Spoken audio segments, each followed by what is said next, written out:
Hello, আসসালামু আলাইকুম। সবাই কেমন আছেন? আইমান কিচেনের পক্ষ থেকে সবাইকে শুভেচ্ছা, অভিনন্দন। আজকে এই যে চিকেন ম্যারিনেট করে রেখেছি, আমি তেল গরম দিয়েছি। এখন চিকেনটা আপনার হচ্ছে যে দিয়ে দেব।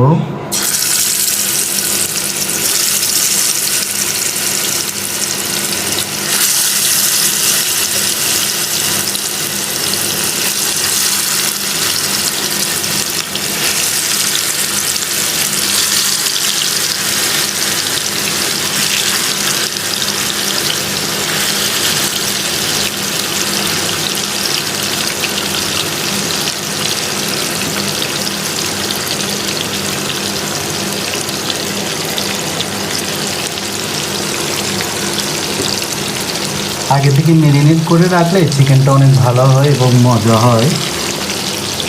তো সবাই ভালো থাকবেন। আসসালামু আলাইকুম।